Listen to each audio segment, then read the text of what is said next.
नमस्कार, मैं खुशी ठाकुर आप सभी का स्वागत करती हूँ आज के हमारे विशेष पॉडकास्ट में। और आज के पॉडकास्ट में हमारी जो गेस्ट है वो है श्रुति नरेश। तो श्रुति नरेश, कैसी हैं आप? Thank you so much, thank you so for inviting me this podcast. And मैं बहुत अच्छी हूँ, स्पेशली बहुत एक्साइटेड हूँ क्योंकि एक तो आज मंडे हमारा वीक स्टार्ट है, तो मंडे को एक अलग ही एनर्जी होती है हमारे बीच में। सो मैं ऑब्वियसली बहुत खुश हूँ, बहुत अच्छी हूँ यहाँ पे आने के लिए। अपने बारे में बताइए। बिल्कुल, माय नेम इज श्रुति मिश्रा और स्पेशली नरेश, मैंने आपको अपना नाम बताया और आपने बहुत इज्जत के साथ लिया, थैंक यू सो मच। हमारी इसकी कहानी है क्योंकि हमारे समाज में क्या रहा है ना कि यार लड़कियों का शादी से पहले पापा का नाम सरनेम होता है, शादी के बाद पति का सरनेम हो जाता है, तो लड़कियों का अपना कोई नाम ही नहीं है। तो मुझे लगा कि यार अगर कोई बेटी अपने फादर के नेम को अपना सरनेम बना ले तो उससे ज्यादा खूबसूरत कुछ नहीं हो सकता। तो Naresh is my father name. और मेरे बारे में सिर्फ इतना सही है कि लगा लो बंदिशें पर मैं कभी रुक नहीं सकती, मैं तो उस माँ की खुशबू हूँ जो यूं ही खो नहीं सकती। हमने बहुत सारी फिल्मों और कहानियों के माध्यम से देखा है कि जब लड़कियां सक्सेस की तरफ जाती है तो सबसे ज्यादा सपोर्ट उनकी माँ और उनके फादर का रहता है। तो जैसे हमने सीक्रेट सुपरस्टार देखी है ना, मेरी प्यारी अम्मी, तो ऑब्वियसली मैंने बहुत कुछ सीखा है वहीं से। तो यही है इंट्रोडक्शन मेरा। पोइट्री को आपने कब से स्टार्ट किया? जैसे कि आप अभी बड़े हो गए हो, एडल्ट एज में या फिर चाइल्डहुड से? हाँ, ये बहुत खूबसूरत सवाल है आपका। एक्चुअली मैंने स्टार्टिंग तो बचपन से की थी। I am in 4th standard और मेरे स्कूल में एक प्रतियोगिता थी जहाँ पे हर बच्चे को जाके कुछ ना कुछ स्टेज पे बोलना था और उस बदले में उसको कोई प्राइज मिलने वाला था। तो मेरा ये था कि मैं डर बहुत रही थी कि पता नहीं मैं इतने सारे पूरे स्कूल के सामने ऐसा बोल पाऊंगी या नहीं। तो मेरे फादर ने मुझे उस दिन समझाया कि अगर आज नहीं बोलने की तो शायद जिंदगी भर नहीं बोल पाओगी। तो मेरे फादर हमेशा बोलते थे कि अगर आपको कोई भी मौका मिला है, किसी भी खुशी ने या दुख ने आपके दरवाजे पे दस्तक दी है, तो उसको इनवाइट कीजिए, उसका अनुभव लीजिए और उसके बाद जब उसे जाना चाहे वो चली जाए। तो किसी भी क्षण में आप खुद को ढालिए मत कि अगर आप आज खुश हैं तो आप खुश हैं और अगर आज दुख है तो आप दुख हैं। खुशियां आई हैं चली जाएंगी, दुख आया है वो भी चला जाएगा। तो ये मेरे लिए बहुत बड़ा इंस्पिरेशन था। और मैंने 4th स्टैंडर्ड में अपने स्टेज पे जाके स्कूल में कविता बोली थी कि कदम कदम बढ़ाए जा, खुशी के गीत गाए जा, ये जिंदगी है काम की, तू काम पे लुटाए जा। तो इस बेस पे मुझे 15 रुपए का इनाम मिला था क्योंकि उस दिन 15 अगस्त का दिन था और मैंने उन रुपए से बहुत सारी टॉफी खाई थी। तो मेरे लिए बहुत मेमोरेबल दिन है। और मैंने अपनी पोएट्री लिखना शुरू की है ऑन द 9th स्टैंडर्ड, जब हमारे देश की पूरी जनता मोमबत्ती और दिए में बिजी थी और सब गुहार लगा रहे थे एक बहुत शर्मनाक कांड के बारे में जो हम आज भी अपने जहन से निकाल नहीं पाते हैं, निर्भया कांड, जो दिल्ली में 12 दिसंबर सन 2012 को हुआ था। और वो हमारे लिए बहुत ज्यादा इमोशनल और बहुत हर्ट बहुत दिल दुखाने वाला एक कांड था। तो उस टाइम मैंने हरिओम पवार जी से इंस्पायर होकर लिखा था कि 100 घंटे के लिए अगर ये शासन मेरे हाथों में दे दो, अगर कोई अपहरण हो जाए तो मुझको फांसी दे दो। तो ये लाइन मेरे लिए बहुत खूबसूरत थी और मेरी फैमिली ने इसकी बहुत तारीफ की थी कि बहुत अच्छा लिखा है। तो वहां से मेरी लिखने की जर्नी शुरू होती है। Thank you. यस, आपने जैसे बताया कि आप पोइट हैं, कविताएं लिखती हैं, तो आपने कभी पब्लिश वगैरह करी हैं? नहीं, ऐसे बहुत ज्यादा तो नहीं, बट हाँ न्यूज़पेपर्स में मैंने अपनी कविताएं दी और वहां पे आई। लेकिन एक जो मेरी मेमोरेबल चीज थी, जो मैंने पहली कविता जब प्रकाशित होती है, जब वो पहली बार कही, जैसे मैंने बोला ना कि मैं पहली बार जब बोलने की थी, तो वो आज भी मेरे जहन में है। और जब मैंने पहली बार अपनी एक कहानी खुद से लिखी और वो जब प्रकाशित हुई एक पुस्तक में, तो वो मेरे दिल में और आज भी दिमाग में रहती है कि वो मेरे लिए बहुत बड़ा दिन था। मैं उस वक्त 6th स्टैंडर्ड में थी और बिकॉज मैं विद्या मंदिर से पढ़ी हूँ, तो विद्या मंदिर में एक पत्रिका हर बार लॉन्च होती है कहीं ना कहीं से। तो उसमें क्या है कि आप बच्चों से आप इकट्ठा करते हो मटेरियल कि आप कुछ लिख के दो, आप कुछ बेहतर लिख के दो, ताकि समाज में लोग पढ़ें और उनसे प्रेरित हो। तो मेरी मैडम ने मुझे बोला कि आपके पास श्रुति कोई कहानी है तो आप लेके आना। मैं घर आई, मेरे पास कोई कहानी नहीं थी ऐसी, क्योंकि उस वक्त मैं सिर्फ लोगों को सुनती थी, समझती थी, जो समझ आता था उसके बारे में लिख देती थी, जो दिमाग में चलता था वो। लेकिन because I am belong to Brahmin family, अब ब्राह्मण फैमिली में कहानियां ना हो ये तो संभव नहीं है। तो हमारे घर में गाय हम पालते थे, अब तो खैर नहीं है, जब से मेरे ग्रैंडफादर एक्सपायर हुए इन द कोविड ड्यूरेशन के बाद से गाय नहीं है। उससे पहले गाय थी, तो 2 गाय थी उस टाइम पे, एक का नाम था भूरी और एक का नाम काली। तो उन दोनों गायों के बारे में मैंने लिख दिया था क्योंकि वो साथ में चारा खाती थी, साथ में उनका दूध भी वो साथ में निकलवाती थी, अदरवाइज नहीं, उनको आप छू नहीं सकते थे अगर दोनों अलग अलग है तो वहां पे मैंने लिखा था कि दो गायों का मानव प्रेम, मतलब उन दोनों में ऐसा प्रेम था जैसे एक दूसरे से एक मनुष्य प्रेम करते हैं, इस तरह से वो दोनों एक दूसरे को प्यार करती थी। और स्पेशली ऐसा हुआ भी कि जब भूरी एक्सपायर हुई तो काली विद इन 10 या 15 डेज में एक्सपायर हो गई। तो कहीं ना कहीं वो स्टोरी भी एक तरह से बहुत रियल स्टोरी के टाइप में थी। तो वो मेरी सबसे पहले प्रकाशित हुई थी और जो मेरे लिए बहुत बड़ा दिन था। और जैसे कि श्रुति, आप आज के टाइम पे जॉब भी करते हैं और हाँ, साथ बिल्कुल। में कविताएं भी लिखती हैं। बिल्कुल बिल्कुल, यस। तो ये आप मैनेज कैसे करती हैं, क्योंकि आज के टाइम पे स्ट्रेसफुल है। हाँ बिल्कुल। एक्चुअली पहले क्या था कि जब मैं स्टडी कर रही थी या प्रिपरेशन कर रही थी फॉर सम एग्जाम्स की, तो उस टाइम पे टाइम मिल जाता था और दिमाग भी ऐसा था कि सोचने पर हम सोचते रहते थे कुछ ना कुछ कि पॉजिटिव होगा, अच्छा होगा या करियर क्या होगा, क्योंकि उस टाइम हम चुन रहे होते हैं अपना करियर। तो वहां पे तो लिखना बहुत इजी था, लेकिन जब से मैं जॉब में आई हूँ थोड़ा मुश्किल हो गया। तो एक बार मैंने अब्दुल कलाम सर का एक कोटेशन पढ़ा था कि या तो आप लिखने लायक कुछ करके चले जाओ या तो फिर आप पढ़ने लायक कुछ लिख के चले जाओ। तो लिखने लायक तो मुझे लगा मेरी शायद पर्सनालिटी नहीं, मैं कर पाऊंगी नहीं तो कहीं ना कहीं मुझे लगा कि मैं शायद लिख के कुछ जा सकती हूँ कि लोग उसे पढ़ लें। तो मैंने वहां से इंस्पायर होके एक लाइनें लिखी थी अपने लिए, और वो लाइनें थी कि मौत का पैगाम जब भी आए चाहती हूं मैं, अखबार की हर सुर्खियों में मेरा नाम आए चाहती हूं मैं, और यूं तो एक रोज जाना है हर किसी को इस जमाने से, मेरे जाने की सारे जमाने को खबर आए चाहती हूं मैं। तो इस तरह से आपके दिमाग में किसको पढ़ के क्या ख्याल आ जाएगा कि आप मूवी देख रहे होते हो, आपके पास क्या थॉट आ जाते हैं, आप क्या गाना सुन रहे होते हैं, आपके पास क्या शायरी बन जाती है। तो ये राइटर अच्छे से शब्दों के साथ खेल सकते हैं। तो कोई स्पेशल टाइम नहीं होता, और टाइम निकालना एक राइटर के लिए जरूरी नहीं है कि आप रिहर्सल करोगे, या एक तरह से संगीत में होता है कि आपको रिहर्सल करना पड़ता है, अभ्यास करना पड़ता है। तो राइटिंग में आपके पास थॉट्स होने चाहिए और आपका सर्कमटेंसेस आपको क्रिएट करना पड़ता है, ये बेस्ट है जी। यस। तो जैसे आजकल की जनरेशन है, वो अगर कोई भी काम करने जाती है तो उन्हें स्ट्रेसफुल फील होने लगता है, वो मतलब लाइफ में और जीना भी नहीं चाहते। अपनी लाइफ को आप किस तरह हाँ बिल्कुल, ये अनुभव को लेकर के आपने बोला, तो एक बार मेरे ग्रैंडफादर ने मुझे एक चीज सिखाई थी। मतलब मैं बहुत उस दिन टेंशन में थी, क्योंकि मैं बचपन से क्रिकेट खेलना चाहती थी, मेरा एक ड्रीम था।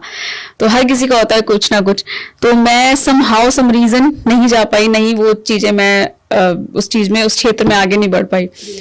तो मेरे ग्रैंडफादर ने बोला कि कोई बात नहीं, तुम मोहल्ले में खेलो, मोहल्ला नहीं मिलता तुम छत पे खेलो, छत नहीं मिलता तुम खेत पे जाके खेलो, कोई बात नहीं, तुमको स्टेडियम नहीं मिलेगा, घर है, तुम्हारी अपनी मर्जी है, तुमको खेलना है। दिखाने के लिए या शो ऑफ करने के लिए आप जब चीजें नहीं करते हो ना, तो आपके सपने भी पूरे हो रहे होते हैं और आप कहीं ना कहीं स्ट्रेसलेस भी होते हो और आप हैप्पी भी हो रहे होते हो। तो मेरे ग्रैंडफादर ने एक चीज सिखाई थी कि अगर आपने बचपन में खेला नहीं तो आप जवानी में पछताओगे, और अगर आपने जवानी में पैसा नहीं कमाया तो आप बुढ़ापे में पछताओगे, और अगर आपने बुढ़ापे में तीर्थ यात्राएं नहीं की तो आप जब आप मर रहे होते हो, जो हमारी कहते हैं कि लास्ट स्टेज होती है जिंदगी की, तो आप उस टाइम पे पछता रहे होते हो कि प्रभु के दर्शन भी नहीं किए और जीवन भी हमने ऐसे ही व्यतीत कर दिया। तो अनुभव ही है ये, और हमेशा हमें हर टाइम को एंजॉय करना चाहिए, ये सबसे बेस्ट तरीका है लाइफ जीने का। तो एट प्रेजेंट आप किस पोइट को ज्यादा प्रेफर कर रही हैं या रीड कर रही हैं? एक्चुअली पोइट तो ऐसा है कि मेरे साथ में ऐसा रहता है कि मैं किसी भी एक शायर को उठा लूं या एक राइटर को उठा लूं, तो मैं उनको काफी दिनों तक पढ़ती रहती हूँ, जब तक मुझे बहुत अच्छे से उनका रिदम और उनकी लय समझ में ना आ जाए कि ये लिखते किस तरह से हैं, क्या सोचते होंगे और ये लाइनें आ जाती होंगी। तो अभी हमारे दिमाग में या हमारे फोन में एक ही राइटर में सुनती रहती पढ़ती रहती हूँ, आलोक श्रीवास्तव जी को। तो उन्होंने बहुत अच्छा लिखा है अपने पिता के ऊपर, और स्पेशली जब बच्चे घर से दूर रह रहे होते हैं, जब पेरेंट्स के साथ आप नहीं रह रहे होते और suddenly missing your mom, missing your dad, कि यार मेरे को बात करनी है। तो श्रुति, आपका बहुत बहुत थैंक यू, आपने अपना कीमती समय हमें दिया। Thank you. आज के पॉडकास्ट में बस इतना ही, बाकी मिलते हैं अगली बार, तब तक के लिए धन्यवाद। Thank you so much. और आपके टाइम ही नहीं होता, टाइम ही नहीं मिल रहा होता है, तो उस सिनेरियो में आप ढाल के पोएट्री सुन सकते हो। आलोक श्रीवास्तव जी ने बहुत अच्छा लिखा है। धड़कते सांस लेते रुकते चलते मैंने देखा है, धड़कते सांस लेते रुकते चलते मैंने देखा है, कोई तो है जिसे अपने में पलते मैंने देखा है, तुम्हारी खून से मेरे रगों में ख्वाब रोशन है, तुम्हारी आदतों में खुद को ढलते मैंने देखा है। न जाने कौन है जो ख्वाब में आवाज देता है, न जाने कौन है जो ख्वाब में आवाज देता है, खुद को अपने आप को नींदों में चलते मैंने देखा है। मेरी खामोशियों में तैरती हैं तेरी आवाजें, तेरे सीने में अपना दिल मचलते मैंने देखा है। हम जब कोई डिसीजन ले रहे होते हैं लाइफ का, तो हमें ब्लेसिंग्स चाहिए होती हैं पेरेंट्स की। तो है कि मुझे मालूम है उनकी दुआएं साथ चलती हैं, सफ़र में मुश्किलों को हाथ मलते मैंने देखा है। तो ये बहुत खूबसूरत हैं सभी के लिए। और जैसे कि आप एक एनसीसी कैडेट भी रही हैं, तो आप बता सकते हैं कि आप डिफेंस एजुकेशन जो हमारे व्यूअर्स हैं उनको आप क्या देंगी? हाँ यार, देखो एनसीसी के बारे में तो यही है कि मेरा जो मानना रहा है आज तक, जब मैं एनसीसी कैडेट नहीं भी थी, जब मैं विद्या मंदिर में थी, हम आरएसएस की चीज़ों को फॉलो करते थे। कहीं ना कहीं मैं बात हो जाता है कि फिर हिंदुत्व की आप बात करने लग जाते हो जब आप आरएसएस की बात करते हो, लेकिन जब आप आर्मी की बात कर रहे होते हो तो फिर आप हर धर्म को लेकर बात कर रहे होते हो। तो मेरा कंसर्न यही है कि NCC is the common education for every student in the India. मेरे को लगता है कि एनसीसी हर स्टूडेंट को करना कंपलसरी गवर्नमेंट को करना चाहिए, क्योंकि एनसीसी करने के बाद ना आप एक ऐसी सांचे में अपनी ज़िंदगी को ढालने का प्रयास करते हो। एक तो आप में डिसिप्लिन आ जाता है। हो सकता है कि 3 साल करने के बाद, 2 साल करने के बाद आप वो कहीं ना कहीं भूल जाओ, लेकिन जो आपने सीखा होता है वो आप नहीं भूलते। आपने अपने उस्ताद के साथ जो परेड सीखी होती है ना, जो डांट खाई होती है ना, जो आपने दौड़ लगाई होती है ग्राउंड की, वो आपके दिमाग में हमेशा रहती है। और एनसीसी में बहुत सारे ऐसे कॉम्पिटिशन्स होते हैं, रनिंग हो गया, फायरिंग हो गया, या पोइट्री हो गया, स्पेशली पोइट्री भी होता है, या एंकरिंग हो गया, बहुत सारे ऐसे, डांसिंग हो गया। तो ये चीज़ें भी आप कहीं ना कहीं स्कूल से अलग हट के भी सीख सकते हो, कॉलेज से अलग हट के भी सीख सकते हो। और सेकेंडली इम्पॉर्टेंट है डिफेंस एजुकेशन। तो मुझे लगता है कि हमारे देश के युवाओं को, या जो बच्चे हैं जो इस बार मैट्रिक्स पास करेंगे या 12th पास करेंगे, तो उनके साथ में साइंस पढ़ाने के साथ साथ, हिस्ट्री पढ़ाने के साथ साथ उन्हें डिफेंस एजुकेशन भी पढ़ानी चाहिए, जो कंपलसरी करना चाहिए इंडिया के लिए। और इसका बहुत बड़ा इफेक्ट पड़ेगा जब हम यूथ बनते हैं और जब हम अपने देश को देख रहे होते हैं कि आज देश आज़ाद हुआ है लेकिन हमें महत्व ही नहीं पता होता। तो एक जब आर्मी वाला देश का झंडा देखता है तो उसका नज़रिया अलग होता है, और जब एक कॉमन मैन देश का झंडा देखता है तो उसका नज़रिया अलग होता है। तो इसलिए डिफेंस एजुकेशन बहुत ज़रूरी है और हर किसी के लिए ज़रूरी है। जी, तो आप आज के समय में पॉलिटिक्स, देश और देश के जो आम नागरिक है उन्हें आप किस तरह से देखती हैं, या फिर आप इन तीनों को किस तरह से साथ लेके जाना चाहेंगे? बिल्कुल, एक्चुअली देखिए पॉलिटिक्स तो एक ऐसा टॉपिक है, मैं बोलने बैठूंगी मेरे को रात भर हो जाएगा क्योंकि मुझे बहुत इंटरेस्ट है। लेकिन हाँ, मैं अभी करंट पॉलिटिक्स और जो हमारे विपक्ष के लोग हैं उनके बारे में ही बात करूंगी। तो हमारा जो करंट पॉलिटिक्स है वो बहुत ठीक ठाक जा रहा है। हमने बहुत सारे काम कर दिए, देश के हित के बारे में, यूथ के बारे में हमने बहुत काम किया, और महिलाओं को हमने आगे बढ़ाया। हमने अभी देखा कि हमारे मुख्यमंत्री दिल्ली की एक महिला कुर्सी मिली है, तो ये बहुत बड़ी एक हमारे लिए अचीवमेंट है। जैसे हमारे देश को पुरुष प्रधान देश कहा जाता है, लेकिन पहली बार देखा है हमने कि महिलाओं को प्रधान बनाया गया, तो ये बड़ी बात है। और इसके साथ में पॉलिटिक्स के लिए मेरी जो शिकायत रहती है वो यही रहती है कि एक बहुत बड़े कवि हैं चौहान साहब, उन्होंने लिखा है कि राज मुकुट तो इस सर से उस सर तक आए जाएंगे, लेकिन इतिहास उन्हीं का है जो माँ पर शीश चढ़ाएंगे। तो हमारी कंट्री का जो हिस्ट्री रही है ना, वो हमेशा हम अपने सैनिकों से या हमारे शहीदों से हम जानते आए हैं।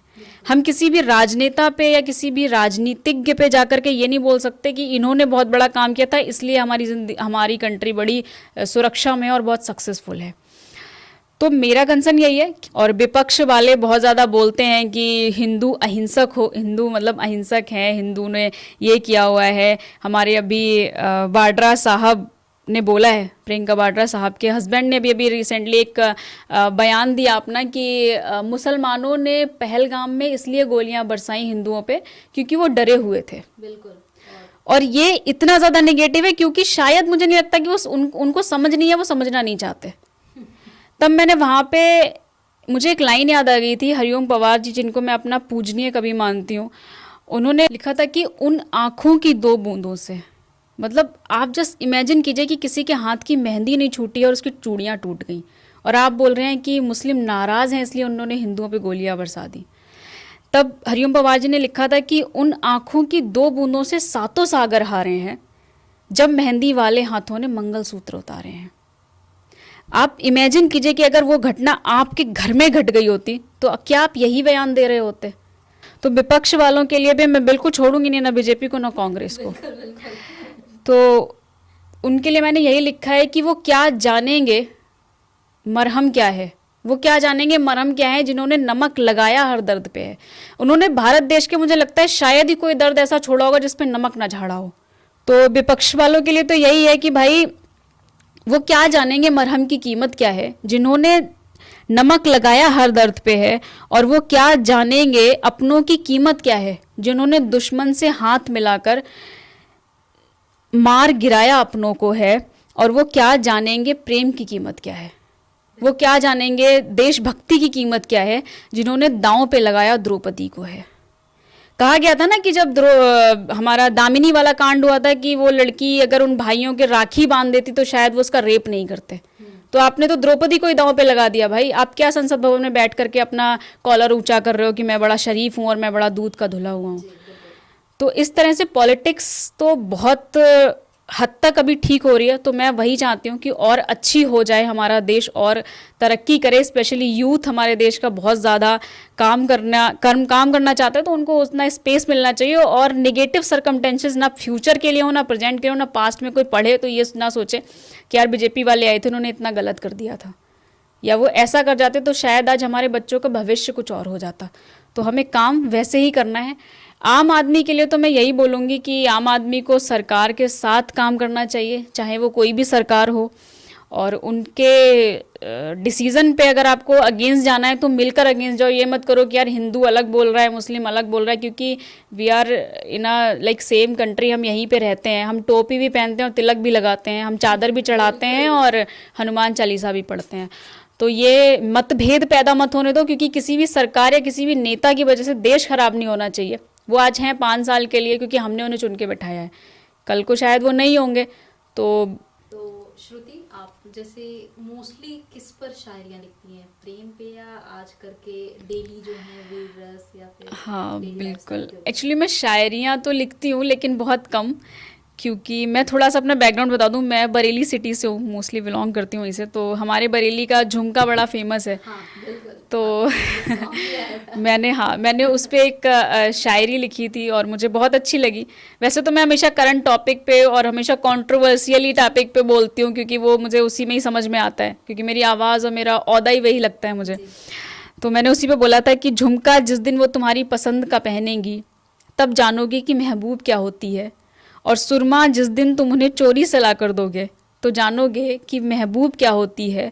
और यूं तो चलते फिरते हासिल कर भी लोगे तुम अपनी मंजिलें, पर साथ बैठकर थोड़ी देर ठहर कर तब जानोगे कि महबूब क्या होती है। और प्रेम पे मैंने इसलिए बहुत ज़्यादा नहीं लिखा हुआ है क्योंकि मेरा कोई अनुभव भी नहीं रहा। और दूसरा ये कि प्रेम ना एक तरह से मुझे लगता है कि प्रेम पे लिखना बड़ा अजीब हो जाता है, क्योंकि प्रेम बड़ा शांत है, उसको आप शब्दों में मत पिरो। जब प्रेम शब्दों में आ जाता है, शायरी में उतर आता है, तो आपकी फीलिंग्स आप बयान कर देते हो।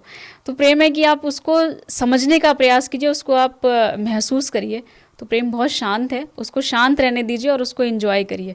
तो मेरे लिए प्रेम का इतना ही महत्व।